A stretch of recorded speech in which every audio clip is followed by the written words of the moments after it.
Hey everyone, welcome to the Wrestling Experience. Where I changed my name to Slapjack. And I'm T-Bar. Oh wait, can I be Mace actually? Oh my god. So, yes, as you None of can these names. see, we are here to recap Monday Night Raw. And Retribution is now signed to the WWE. Apparently, someone, decided that they're like, we like this destruction. We like this team. We're Let's going to make give money them a off of them. contract. Exactly.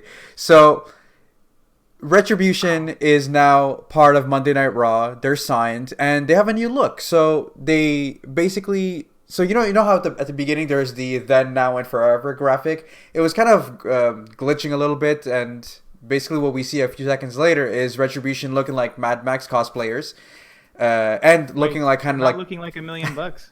no, they're not. I'm sorry. Ah, You're not gonna hear damn. me say that today.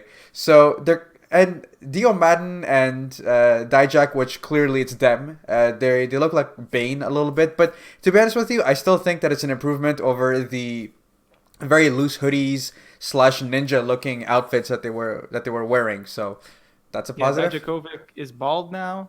Dio Madden is Yeah, obviously Dio Madden, and he looks like the Predator because of his dreads, which is pretty cool. yeah, for Mia Yim sure. is there. She's the first one to speak, Hmm. and then Dominic Dijakovic speaks, and they're basically saying that Retribution is here to make everyone pay because everyone just cares about the money, and Retribution is going to be the judge, jury, and executioner Yeah, for the and WWE. they talk about how they're done, getting stepped on and chasing that imaginary brass ring. And yeah, you're right. So like Dijak basically talks about draining the lifeblood of this company, and he starts kind of blaming us, the fans, as well. And then he What starts did talking we do? about what do we do, and then he starts basically talking about the wrestlers that kind of that are just doing this, for the money and everything, and they called them whores. And I was like, whoa, Yeah, that's he said that word. he Is he said that allowed to say that he word? said that word, but it Are we was allowed to say that word? I don't know. I guess we'll find out. But uh, it was a decent promo. Like I said, it's like I'm not gonna harp on the negative because we can definitely talk about that, and that could be an episode of its own.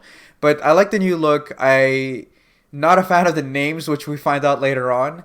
But it's interesting, and we find out that this is the core group of Retribution. But next up, we have the Hurt Business. They've had enough. They faces now because I was hearing piped in cheers. So I guess They're like half half. Like yeah. against Retribution, their faces. Against the rest of the roster, their heels. It's actually super interesting. I was gonna say that Cedric with the shortest heel turn ever, but I guess we haven't met the Big Show.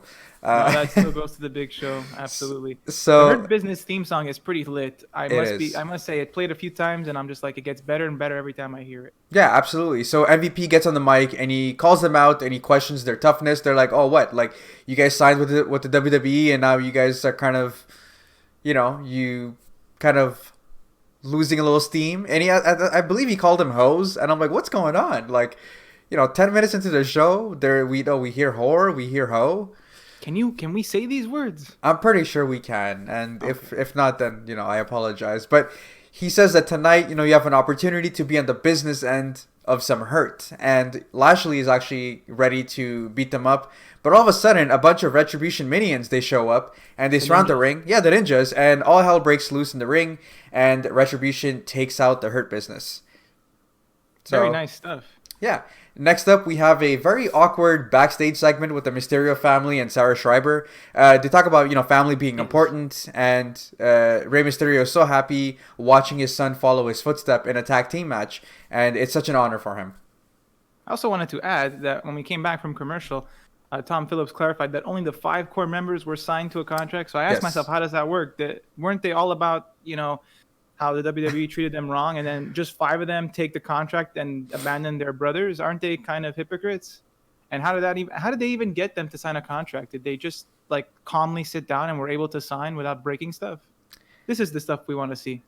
You asked these wonderful questions, and unfortunately, we don't have the answer to that. It could be that the five core members they got their contract, and now they're kind of paying off their minions as well. They're like, oh, here's the split of my. Here's a cut. Yeah, here's a There you cut of go. my contract. You never know. But Interesting. next up, we do But have Angel the versus union. yeah. So we have Angel and Andrade versus Rollins and Murphy versus Umberto and Dominic, and the Street Profits are actually on commentary. And I remember texting you this last night, and I'm like, hey, isn't it really funny that, Angel and Andrade, they kind of had a falling out last week, and Seth Rollins beat the crap out of Murphy, and this week it's all good, you know? Yeah, well, we find out that it's not that good. But yeah, we have basically a tag team that's never teamed up before versus a tag team that hates each other versus another tag team that hates each other, all competing for a chance to be the tag team champions. Essentially, yeah, essentially. And Interesting stuff. I'm pretty sure it's the WWE, like, they heard us, they were actually listening to our podcast, and they're Of like, oh course. man, like, these guys are right. We are breaking tag teams, left and right, and maybe we should kind of bring them back together. But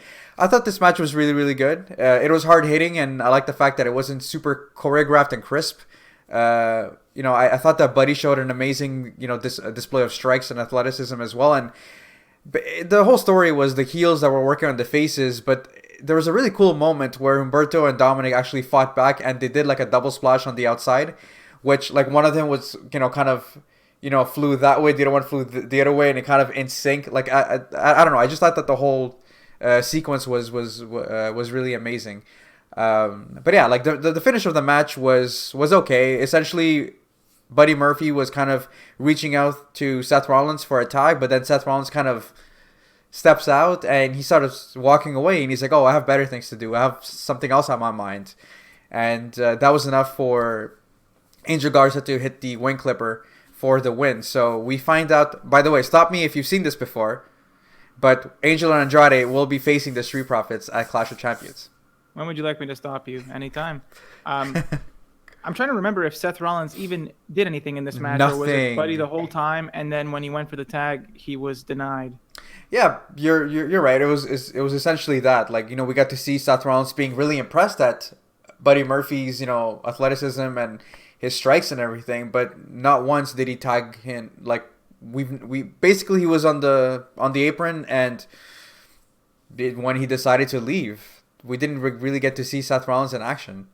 Now that's very disappointing for us Seth Rollins fans. What a great competitor. Didn't even get didn't even get a chance to shine. Unfortunately. So we do see Zelina wasn't out there either. she wasn't, and actually Jerry Lawler, who's on commentary this week with Byron Saxton and Tom Phillips, he mentions that maybe they're actually a better team without Zelina. I know. Well, They they did won. win. So, Exactly. I mean, like, you can't argue with that logic. Jerry Lawler was on fire tonight. Oh, he was. There was one line, and I can't wait to talk about it, like, on the main event that he used. But let's move on to Shane McMahon, and he's actually coming out of Raw Underground, and he talks to his bouncer, and he mentions that he's going to be on the KO show next, and he's going to promote this huge match between Dabba-Kato and Braun Strowman. But before we go to the KO show, we have a backstage promo with Retribution. They call it the Hurt Business, and they said that you guys could have been part of the solution, but instead you decided to align with the WWE and their money. Like, basically you're in their pockets, paying thousands of dollars for your suits and everything, and the greed got to you. So but your payment will not come in the form of money, because it's going to come in the form of a match, and we'll pay you in retribution. Very poetic. I know. I like that he uses the name of his team in the words that he says. Truly. He said the name. He said the name of his team. it's Now we have the KO show, yes, right? So we yes. got what a bizarre guest for the Kevin Owens show. Kevin Owens does give us a history of his encounters with Shane McMahon in the past, and Jerry Lawler also mentions best in the world, which That we was the haven't best. had the opportunity to experience in a long time, which I truly appreciated. And I like the fact that there was, tension between them. Like, they referred to their history and everything, and they didn't forget that, Yeah. that they had a feud. Yeah, and KO was obviously kind of insulted, but not surprised by the fact that after Shane McMahon was talking, he invited his own guest, Dabba-Kato, and he was promoting his Raw Underground match with Braun Strowman. And so Kevin Owens gets in his face. Oh, yeah. He he's telling slaps him hard. He slapped him really hard. He's like, we're going to do this at some point. I haven't forgotten what happened. And he slaps him. And then he invites his guest, Braun Strowman. And now Shane is like, no, this is not happening. Not happening here at all. Not on the Kevin Owens show. It's only on Raw Underground. And during all this commotion, who should show up? None other than Aleister Black. Captain KO Hot previously Topic. said that he was done with after he beat him up last week. I guess he's not. And so that's going to continue. Yeah, he beat up Kevin Owens, and we did not get to see anything happen between Braun Strowman and Dabba-Kato. Now, I have a question for you. This is really Yes. important, and I hope you have the answer for this. Why is Aleister Black still wearing the eye patch? Oh man, I don't understand. It makes no sense. Like, he's wrestled in 2 matches, and I believe that he was also in Raw Underground where the eye patch fell off, or he took it off, and his eye was fine. So what's the like? Is this some sort of like symbol, or is it like it's a reminder of what happened, or something like that? Like That I, would make sense. It could also just be I'm him, a just new trying to. training technique. Maybe he's trying to, get better with one eye so that when he takes it off, he's like unstoppable. Because if he's so precise with his kicks with one eye, imagine what he could do with two. Oh man, you're a genius. But we're gonna jump in backstage with Drew McIntyre and Charlie Caruso. They talk about his fractured jaw and his fractured friendship with Keith Lee. Drew McIntyre, Good one. yeah, exactly, good one. He understands why Keith Lee did what he did, but and that he should be chasing his title. But tonight he has a match with Keith Lee, and he's going to beat him. And once they're done, they can go and have a drink, and drinks will be on him. Sounds Yeah. like a friendly guy. I mean, hey, I never say no to drinks with Drew McIntyre. Oh I mean, no, this pandemic era, looking like $1 million. Oh, I said it. he looked like $1 million, right? I was waiting for that. So we do see Retribution backstage, and they're beating down on, I believe, Titus O'Neil and Humberto Carrillo. I didn't see the others, but those two I was able to basically recognize. And Dijak talks about being the judge, the jury, and the executioner. And commentary also confirms that the Hurt Business will take on Retribution tonight. So that should be Playa. exciting. 6-man tag. Playa. 6-man tag, There you go. exactly. So we do have Keith Lee versus Drew McIntyre, and you guys, our listeners, you guys don't need to, you guys don't need us to tell you that the match didn't have a clean finish, and that's exactly what happened. They look like $1 million though. They did, but it's basically been Keith Lee's run so far on the main roster. We get big man slapping me type of match. Keith Lee, he shows his explosiveness with Drew selling his jaw injury throughout the match. Drew does fight back, countering the Spirit Bomb with a Hurricane Rana and a Spine Buster on Keith Lee, which looked very nice. And Very nice. towards the end, Keith Lee does go for another Spirit Bomb, but Drew actually reverses, and he hits him with the Claymore, but that's where Randy Orton comes in, and he interferes with a chair, and he starts beating on Drew McIntyre, and he actually uses the chair to kind of hurt his jaw as well. So if Randy Orton wasn't going to interfere, you would think that Keith Lee would have lost that match, right? It certainly seems that way. Keith Lee was down and out from the Claymore. It Mhm. makes sense. The Claymore hasn't really been kicked out of, so yeah, I would say it looked like Keith Lee was going down. There was also an ambulance ringside to kind of promote their ambulance match, and it does play into the following segment where Randy Orton is going to have an interview. And what's But it looks like actually important, let's not forget that he actually punts Keith Lee before he gets on the mic and he starts, talking to Drew McIntyre about his match. But yeah, can't forget that punt, because after that we don't see Keith Lee. Yeah, Keith Lee's done. Like, we don't see him at all for the rest of the episode. Yeah. So I thought it was a pretty decent promo from Randy Orton. Like I said, I feel like the past couple of years, Randy Orton has been doing an incredible job on the mic, and, this promo wasn't any different. Again, he talks about the ambulance match and how, a couple of weeks ago when he got taken out of with the ambulance, he had a smile on his face because it reminded him of what it basically will... Feels like to be taken out by the Legend Killer. Yeah, exactly, but also what it's going to take to be WWE champion. Right? Yeah, it was a little bit of a twofold feeling. He went to the ambulance he opened the doors slowly. It was all part of the promo, which was a little bit of extra visual for us. Mm-hmm. Overall, it just kind of shows how Randy Orton is ready to be champion. He will do anything. He doesn't care how much damage he does to his opponents. And he's set up to win. And it doesn't look like Keith Lee's going to be involved. It looks like it's going to be a one-on-one ambulance match. How do you do a triple threat ambulance match, though? Like, I want to see that. You have to stuff like both your opponents in the ambulance? Just one? What do you put yourself in the ambulance and drive away with the title?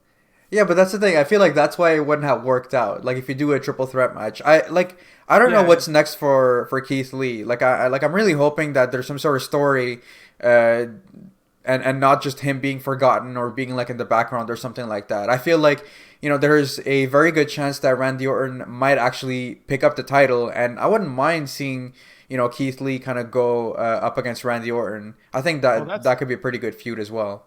That seems to be what's happening. I mean, it makes sense for him to beat an injured champion, and then who wants to get revenge? The guy he punted the week before, because this is the Clash of Champions go home show. You might not realize it because it's like almost like they didn't really talk about it very much, except for a brief recap toward the end. We're like, oh yeah, there's a pay-per-view and these are the matches. Essentially. So yeah. So we do have, a backstage segment with Asuka. She's being interviewed by Sarah Schreiber. She says something in Japanese. Immediately interrupted. But yeah, but like she says something in Japanese, and then Billie Kay kind of chimes in, and so does Peyton Royce, and they are both in line for an opportunity. And just because they're not a tag team doesn't mean that they can't support each other, as Peyton and Bailey retorted. And Asuka says that at Clash of Champions, no one is ready for Asuka, but tonight Asuka is ready for Peyton. So we're gonna be seeing Peyton and Asuka in action later on. But first, we do have Zelina Vega versus Mickie James, and we find out that the winner is going to be facing Asuka at Clash of Champions. We get a pretty okay match between the two of them, with Mickie being the veteran and basically carrying the whole match. Zelina, however, felt sloppy.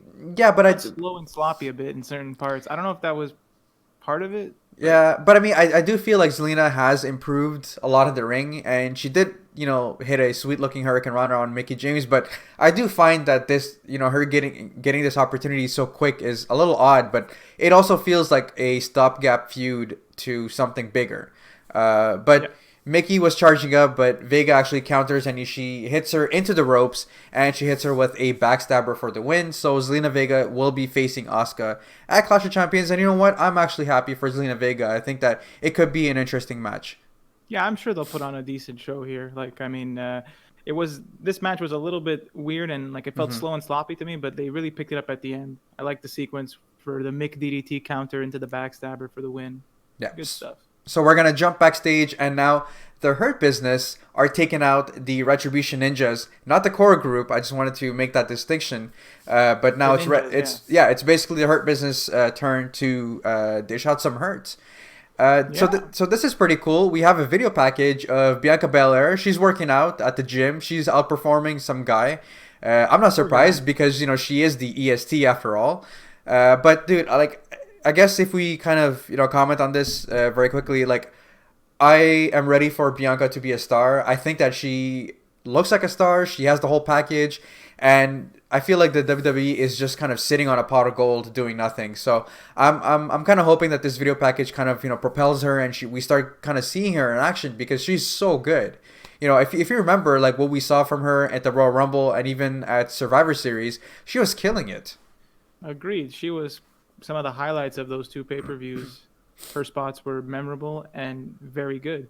So, yeah, I don't know what they've been waiting for. She came in for that feud with the Street Profits and Andrade and Angel Garza for a minute and then disappeared. So it's good to see her coming back. Yeah, I agree with you. So now we're going to get to the silly part of the show. We're at the beach, and Akira Tozawa is looking for R-Truth in the ocean. So he kind of just swims there with his ninjas. And I mean, that's a good place to look, right?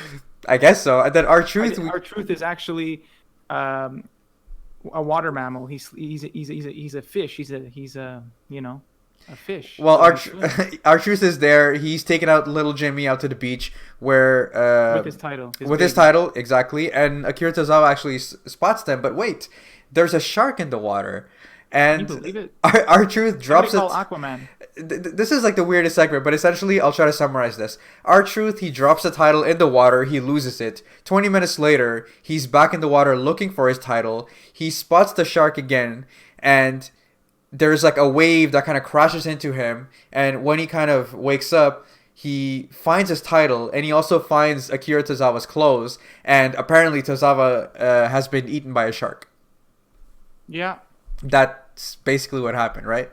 But Tozawa was also with one of his ninjas who was, I guess, trained to become a referee. So I wonder what happened to him. Yeah, no, that's it. So yeah, what a weird segment. I think that this is the time for us to move on to the Hurt Business. Little Jimmy's okay. So now we have Cedric Alexander versus Apollo. But first, MVP makes an official announcement. They confirm the 6-man match tonight. And MVP's you guys call yourselves judges and jury all you want, but we are the Hurt Business and we are the executioners. And Cedric gets on the mic real quick. He's like, MVP is right. And I'm going to do the same thing to Apollo right now. And, I'm going to show him that I don't give a damn about him or his kids. I found that funny because then Apollo came out, and I guess it was the way that the shot that we saw that Apollo was a bit in front of Ricochet. So when I saw Ricochet, I'm like, is that his kid? Because he was like half the size of Apollo because he was like behind him. And I'm like, oh no, it's Ricochet. Okay. And then they say stuff about how they don't care about Cedric and why they turned on him. They just want to get their revenge. Yeah. Typical stuff. And Apollo has not forgotten about Bobby Lashley and the U.S. title, and he will get his revenge on Sunday, which to me is news because I didn't even realize that was a match that was scheduled for the show. Yeah, like when did that happen? Champions, but when did someone announce that the U.S. title would be defended and it would be Apollo Crews challenging? Clearly, Lashley is not losing the title. But hey, let's jump to the match. I thought that the match was really, really good. We got Cedric taunting Ricochet as he was working on Apollo. I thought that was pretty effective as well. I feel like his style has definitely gotten much slower, more heelish, but he does have his spurt of athleticism here and there, which I think kind of, works well with his heel persona. I mean, if he does his good, if he does his cool flippy stuff, you're gonna cheer him. So he can't really do that stuff. So he's got to take it more to an aggressive, slower pace. Yeah, absolutely. And I felt like the whole story of the match was Cedric was he kept mouthing off at Ricochet instead of really focusing on Apollo, and that's where Apollo kind of took advantage with his powerhouse abilities. But again, Cedric more interested in Ricochet. He goes out to the ring, he mouths off, and that ends up being his demise because Apollo rolls him up for the win. And yeah, that's pretty much it. Like the match was pretty good for the time that it was given, but it's more post match where we have Shelton and Lashley kind of join in on the fun. And they take out both Apollo and Ricochet. Yeah, exactly. They were backstage beating up Retribution ninjas, and now they're ready to come out. And we get the hurt lock on Apollo, so we got to keep working the neck. So that's a sneak peek for Sunday, which again, we're gonna have a prediction video up, probably after SmackDown. But I'm pretty sure that we're both gonna agree that Lashley's gonna win this. I think so. Yeah. I would be surprised if he didn't. So we're going to jump into Raw Underground where we see our resident Raw Underground wrestler, Dolph Ziggler, facing off against Arturo something. Dude, Arturo looked really, really good. Ruas, I believe. Yeah. Or Roas. He looked good. He had some nice spin kicks. I was like, ooh, look at this guy. And he almost took Dolph Ziggler out. He went for arm bars and he just couldn't quite lock them in. And eventually Ziggler was able to win with like a sleeper hold that ended up choking him out. But it was quite a nice struggle to watch. Yeah. And Braun gets on the mic and he says that, this is the competition that you've given me. I'm going to send all of your guys to their mommies. Let's just move on because it's... But I just want to say, Shane tries to interview him and Braun's just yelling at him. So Shane is afraid and gives the mic to I forget what the interviewer's name is, but she is the interviewer for Ron Brady. I don't know. Something like that. Yeah. And she handles it like a pro. She's like, Braun, so how do you feel about your match tonight? And then she's like, okay, we'll be back after these messages. And I'm like, oh, she's a pro. But that's pretty much how Raw Underground ends for now. So we're going to move on to Seth Rollins because he has something to show us. He has something to declare, something to reveal. Yeah, the commentary is like, but we already saw this guy. Why is he coming back? How dare he? So he's holding an envelope and he mentions the Mysterio family. So it seems that this feud is not over yet. But, he talks about something bothering him about the Mysterio family. He was inspired to dig deeper and look into what was bothering him. A light bulb went off and the world has to know the truth. And, he shows us this photograph that he's kind of, talking about. He's like, look at Ray, look at Dominic. There's something odd. So we deserve the truth. And he did some digging and he has the results of that investigation. But he's being respectful. So he invites the Mysterio family to the ring. So they come out. And I'm like, I know what's coming. Right? Like, we all know. I'm your pappy, Dominic. Classic. So Seth actually, talks about how he respects his family. He's inspired by them. They overcome adversity together, and that's a really beautiful thing. And that's why they deserve the truth. So he has a DNA test, and Rey Mysterio is like, come on, like, this is stupid. And, it's been done before, but the technology has come a long way. And, so is Rey Mysterio really Dominic's father? And, I'm just like, oh, here we go again. So he takes out a bunch of papers, and the truth is that, Rey Mysterio, you are not the father. Oh my God. I can't believe it. Eddie was riveting. Right all along. Riveting stuff. Before we go on, I want to point out something that I thought was hilarious when Seth Rollins said at the beginning of his promo, saying he was thought he was free from the torment of the Mysterio family, which is kind of funny because he thinks he's the one being tormented. Yeah. So So Rey Mysterio's upset because he doesn't want his family's name to be dragged in the mud for any longer. And then Seth kind of implies that it's not Dominic who he is not the father of, but in fact his daughter, who he is Aaliyah. not the father of, Aaliyah. And Rey Mysterio is even more upset because she's just 19 and she doesn't know anything about the business and she doesn't want to be dragged off into this.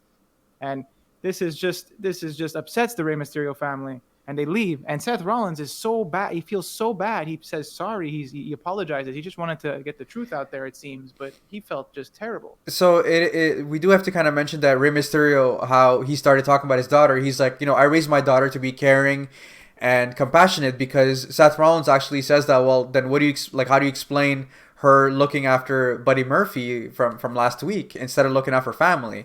And true. and then he's like, keep my daughter's name out of your filthy mouth. She's just 19, she's naive, and she doesn't know anything about the world. And I think it's when he said that then she was like, wait, why? Like, what do you mean? And then she kind of stormed off, and then that's when the mom joined, and then Dominic, and so on and so forth. So I was like, man, this is really bad, and let's just move on, because This soap opera is getting tense. we do have Natalia and Lana versus Nia and Shayna with the Riot Squad on commentary.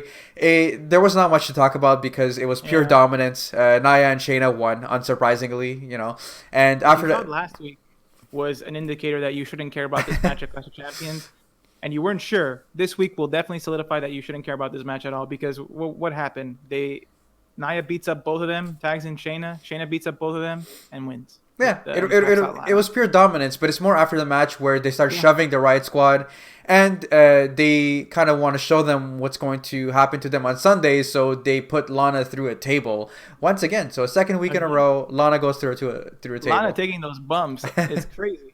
Exactly. So now we're in the trainer's room, and Drew McIntyre is really pissed. He's like, listen, there are no rules on Sunday, but I'm gonna beat the piss out of him. Him being Randy Orton, and Drew McIntyre is looking for a fight. So we're kind of we might not see the last of Drew McIntyre tonight. Let's just put it that way. So we are going to go backstage with the Mysterio family, and they're having a family feud at this point. Aaliyah says that, Seth Rollins has hurt Rey. Seth Rollins has hurt Dominic, and he's capable of hurting her and her mother. But what does she know? She's just a naive 19-year-old girl, and she just walks away. So she's not happy about what Rey said to the whole audience. Classic naive 19-year-old girl behavior there. So we're gonna jump. Come on, we're gonna jump to Raw.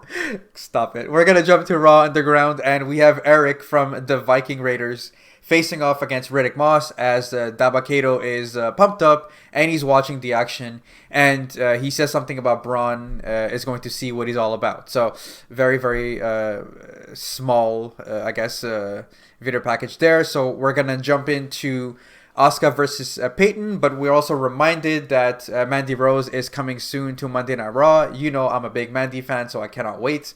So coming soon. So we do have our match, and Bayley is actually there to support Peyton. Asuka is just unleashing on Peyton Royce with a splash and a German suplex. But I don't want to be rude or mean or whatever, but I thought Peyton didn't look too good. I felt that her effort was there, but I thought she was one step slower than Asuka, and it kind of showed in this match. Asuka looked pretty large and in charge here, yeah. Yeah. But this match doesn't really get a chance to develop either, because when it looks like Asuka's going to win, Zelina shows up to interrupt the match and basically attack Asuka, giving her the win by DQ. Yeah. Nothing crazy there. Yeah, pretty much. She slaps... Yeah, she slaps Asuka a few times, but she quickly escapes before Asuka is about to fight back. So now we're backstage with Aaliyah. She's kind of sad. She's pouting in the backstage area. And Buddy joins in, and he's like, listen, I'm not here to hurt you. I just want to apologize. I didn't mean to hurt you. And I'm just I smell a love story brewing up. More Rey Mysterio and Messiah stuff that we're going to be seeing for the next few months. So that's exciting. If anything, I was asking myself, when is Angel Garza going to start hitting on Rey Mysterio's daughter and giving her roses and whatnot? But Buddy Murphy is a perfectly acceptable replacement. Yeah. So we're gonna jump into the last Raw Underground segment. We have the Battle of the Behemoths, as Shane McMahon calls it. There's a few right punches. They take the action outside, but it doesn't take long for Braun Strowman to just knock him out with the right hand, and then he That just was starts insane. beating on him. It was a great sequence. Like again, like this segment, I enjoyed. Like give me more of that, and I wouldn't, kind of scuff at Raw Underground. But it was great. But now we have our main event, Retribution versus the Hurt Business, where we find out the names of the Hurt Business. We have Slapjack, T-Bar, and Mace, and it's just silly freaking names. I don't get it. Yeah, I don't know which one's more silly than the other. I don't know, but But Bobby Lashley quickly takes out Shane Thorne, and then out comes Dio Madden, who's such a big Shane Thorne freaking is guy. Yeah, he's Slapjack, Dio but Madden is Mace. yeah, so Dio Madden, again, so we're going to comment on the match. Dio Madden is such a huge freaking guy and you realize how big he is when he's standing next to Lashley, and I'm like, man, I didn't realize that it was this big. And Well, remember the time he stood up next to Brock Lesnar on commentary? yeah, that's true, you're right. That was the thing. That was the biggest prop he ever got. And Jerry Lawler says the funniest line of the night. He's like, T-Bar. T-Bar stands for that boy ain't right. I was just like, He come on. still got it, folks. He still got it. So now we have Dijak in the ring, and he's just dismantling Cedric. T-Bar. And basically, they all take turn on Cedric, and Cedric kind of tags in on Shelton, and then Shelton is the one that kind of, gets the wrath of Retribution until Bobby Lashley kind of tags in, and he kind of puts up a fight against Retribution, and He gets the hurt lock in. I mean, he's able to get the hurt lock in, and then he's basically the ending is stupid. I don't understand the ending because he's got the hurt lock in on, I believe it's Shane Thorne. Mace. No, it's it's Slapjack, Shane Thorne, and it's T-Bar / Dominic Dijakovic who just like punches him from the apron and he moves away from his corner to punch him, and then the referee just signals the bell because Tom Phillips is yelling, "The illegal man attacked the legal man." Yeah, but okay, but is that ever a disqualification? Is it really like that? Okay, but dude, we've been watching wrestling for years. We've been watching this for a long time. When you have a tag team match and someone is in a submission or a pinfall, how many times is the other person going to get in the ring and actually like attack so they break up the pinfall? So why is that not a disqualification? I think what probably happened is that there was probably like a rake in the eye or something like that, and the ref caught that, and that was illegal. I don't know. It didn't seem like that to me. I know, but it's just stupid. I was gonna comment on the fact I felt that this finish was just really weird, and but Tom Phillips said a legal man made contact, which makes no sense because if, like you said, you break up a pin or a submission, and then when you tag someone, and you also have the 5 seconds of tag team, double team immunity too. So dude, they changed the rules on the fly, man. Like it is what it is. But anyways, whatever. So Show was running out of time. They needed to end it because they needed to have something else happen after the match, which is basically all of Retribution showing up to beat up the Hurt Business, and then all of the Raw roster showing up to beat the Hurt Business. And who would be there among the leader of the Raw roster? Drew McIntyre. So he is looking for his fight. He found it. Yeah. And they beat everybody up. And then he gets RKO'd in the middle of the ring. Out of nowhere. And that, ladies and gentlemen, is how Raw ends our go-home episode of Monday Night Raw before Clash of Champions. I think, I was texting this to you when I was kind of making my thoughts about it, what I thought about Raw.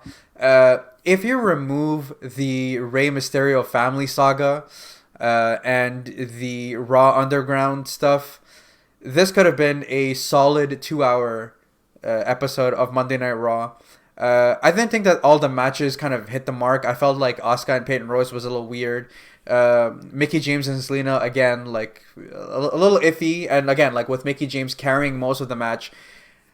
The Keith Lee, Drew McIntyre stuff was really good. I felt that the 6-man tag was really good until until like the weird wonk finish. I thought the Raw was okay. Like it was okay to good. Like if I had to put a number to it, I thought that it was a 6.5. At best. But I just think that it's the 3 hours that's killing it. Well, it's incredibly painful to watch it with commercials. Oh my God! There was 2 commercials in 10 minutes at the beginning of Raw. Like what was that about? Like watching wrestling with commercials is incredibly painful. Yeah. And I would like to say that you're right. For some of the segments, they didn't necessarily feel like they belonged. I do like the Hurt Business. I do like how in the main event they were basically the face team going for hot tags. Yeah. And it was really nice to see the role reversal because earlier in the episode they were not the faces at all when it was Cedric versus Apollo and Ricochet. That whole thing is good. The Drew McIntyre Randy Orton story is going on smoothly. I enjoy it. It's great. Rey Mysterio, Seth Rollins thing, it does feel like it's dragging, but like I mean, this is an interesting development, I guess you could say. Yeah. The women's tag team and the women's main title, singles title, both just got shoved to the side for like meaningless segments that didn't matter, that were not even very long. So that was somewhat disappointing. Anyway, all this to say, I don't feel that much more excited for Clash of Champions than I already did. And so when you look at it that way, the episode didn't really hit like it should have. No, you're right, and I feel like that's a nice way to sound off on this episode. If you guys do enjoy our content, make sure to hit the subscribe button on YouTube, hit the notify bell, and you'll kind of receive a notification the moment that we release our videos. The precise moment. Exactly, the precise moment, if YouTube works, because sometimes it's a little iffy. And if you are listening to us in audio format, keep liking our stuff, keep subscribing. You'll find us on Spotify, Apple Music, Google Play, wherever you listen to your podcast. And we'll see you guys in the next one for our SmackDown recap. Yo, so the tag teams are coming back, so we're safe. We don't, even if we beat each other up week to week, we'll get back together. Now the Iconics are back. What's our tag team name? Slapjack and Mace or something? I thought it was the Wrestling Experience. Yeah, but come on, the Wrestling Raiders. The Wrestling Raiders. I like that. Okay, perfect. Book it, Vince. Yo.